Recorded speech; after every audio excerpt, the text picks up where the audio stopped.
Hello students, myself Dr. H.M. Paik Rao, Assistant Professor, Department of Forensic Biology, Government Institute of Forensic Science, Nagpur. Today in this lecture we will start with a topic in your syllabus, that is definitive properties of chromosomes. In this lecture we will see the introduction of this topic, in which chromosome, it means, if we'll divide the word chromosome, it can be divided as chroma means color, zome means body. So this chromosome can be defined as a thread-like self-replicating genetic structure containing organized DNA molecule packaged in the nucleus of the cell. This chromosome is well seen during metaphase stage of mitosis, when the cells are stained with suitable basic dye, because the chromosomes are made up of DNA, which is a nucleic acid. It needs to be stained with a basic dye and then viewed under light microscope. Because in metaphase, chromosomes get highly condensed, that's why it is very easy to observe them during this metaphase stage of mitosis. Next, we'll start with historical background. The chromosomes are discovered by Strasburger, which was Polish-German professor, in the year 1875, as a thread-like structures in plant cells which appeared during cell division. Here is the picture of Edward Adolph Strasburger, and later the term chromosome was coined by Waldeyer, first time in 1888.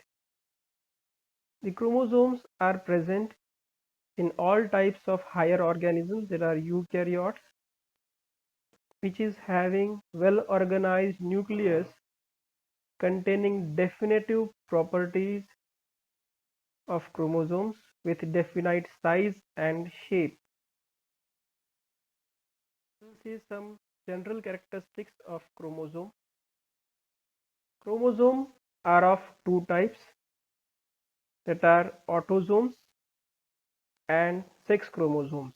Autosomes are those chromosomes that control characters other than sex characters, or carrying genes for somatic characters, for example color of eye or color of hair.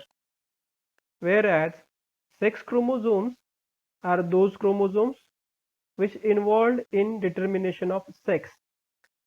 It means whether a person will be male or female, it can be determined by sex chromosomes. The somatic chromosomes, which are also known as autosomes, its number is the number of chromosomes found in a somatic cell, which has been represented by 2n. It indicates a diploid cell. And the gametic chromosomes, which are nothing but the sex chromosomes, are half of the somatic chromosome numbers, and they are represented by small n, which indicates haploid cell. The two copies of chromosomes are ordinarily identical in their morphology, gene content, and gene order. These type of chromosomes are known as homologous chromosomes. As I earlier told you, they are best visible during metaphase due to high condensation. Chromosomes bear genes in a linear fashion because chromosomes are mainly composed of DNA. So DNA possesses genes. It will appear like this. There is a eukaryotic cell In that eukaryotic cell, there is a nucleus. In the nucleus, if you'll see, there is a round shaped red circle which is having a chromosome in it, and small part of that chromosome is nothing but a DNA. So chromosomes vary in their shape, size and number according to different species either of plants or animals. Chromosomes have property of self-duplication and mutation. It means they can get replicated by themselves and also have the ability to mutate. Now we'll see some properties of chromosome like size, shape and numbers. We'll start with size. The size of chromosome is normally measured at mitotic metaphase and may be as short as 0.25 micrometer in some fungi and birds, or as long as 30 micrometer in some plants like Trillium. So they vary according to different species. Generally, plants have longer chromosomes than that of the animals. Chromosome size varies from species to species. Then there is second property which is of shape. The shape of chromosome is generally determined by position of centromere. Now what is this centromere? Centromere is centrally located part in the chromosome which determines the shape of chromosome. So on that basis it can be divided in different shapes like rod shape, J shape and V shape. As you can see in this picture, this is a V shaped type of chromosome having centromere at the center, is also known as metacentric, where the centromere is in the center. If it is slightly above or lower than that of the center, it is known as submetacentric, and if it is near to the top, it is known as acrocentric, and if the centromere is at the tip or terminal position, it is known as telocentric. Each chromosome is having two arms, like here in this case you can see there are two arms there. These arms are known as P arm and Q arm. The P arm is the shorter arm and Q arm is the long arm, which is been differentiated based on the position of centromere. Here the P letter denotes the petite or the small or fragile nature or short nature of this arm. That's why it is known as P arm, P for petite. Whereas the Q arm, which is a long arm, this Q letter does not have any such distinctive indication. This Q letter comes after P in alphabets. That's why it has been given the name as Q arm. The shape of chromosome is usually observed at anaphase because the position of primary constriction, which is nothing but the centromere, is more distinct in this phase. This constriction or centromere can be terminal, subterminal, or median in position. Next property is of number. As we have discussed earlier, diploid cells, which is denoted by 2n, where n is the number of chromosomes, have two chromosome copies of each chromosome. Here in this table you will find the names, scientific names of different species like Homo sapiens, which is of human, Oryza sativa, which is of rice, and their respective chromosome numbers in somatic and gametic condition. The body cells of animals are diploid, the somatic cells of all animals are diploid, and the gametic cells are haploid. So they are denoted by N. So diploid cell will have 2 copies of each chromosome, and haploid cells will have only 1 copy of each chromosome. And that is how you can see in this human row, somatic cells will show you 46 number of chromosome, whereas the gametic cells, which is the haploid cells, for example sperm or egg, will only have 23 chromosomes. The chromosome number varies in different species. It can be as less as 4, 2n equals to 4, where n equals to 2, or 2n equals to 1200 or greater than that. So normally all individual of species have the same number of chromosome. We will see the structure of chromosome. As I told you, mitotic metaphase is the most suitable stage for studies on chromosome morphology. So based on this metaphasic stage, we have divided the structure of chromosome in 7 different parts.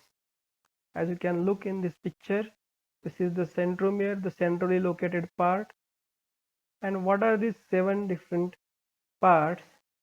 The centromere, chromatid, secondary constriction and satellite, telomere, chromomere, chromonema, and matrix. So all of these 7 parts we will see one by one. Like centromere, it is a localized region of chromosome with which spindle fibers attached during cell division. It is known as centromere or primary constriction, or it is also known as kinetochore. In this picture, you will find this particular part is nothing but the centromere, also known as primary constriction. Then there is chromatid. There are 2 chromosomal parts you can see. If we will take one single part, it is known as chromatid. One of the 2 distinct longitudinal subunits of chromosome is known as chromatid. There are of 2 types of chromatids. One is sister chromatid, which means both of these 2 parts belongs to the same chromosome. So that's why they are called as sister chromatids.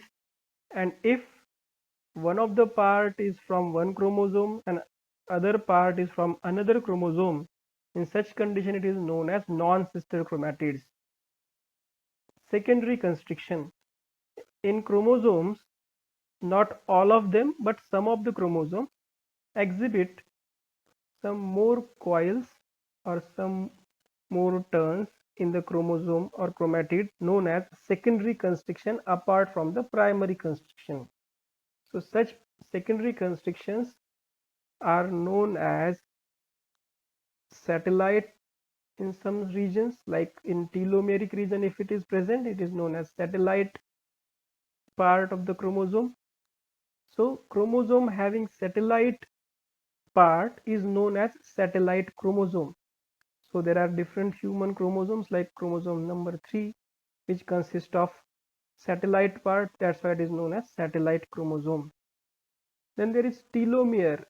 See these 2 black color portions, and also these 2 black color portions at the ends of this chromosome are known as telomeres.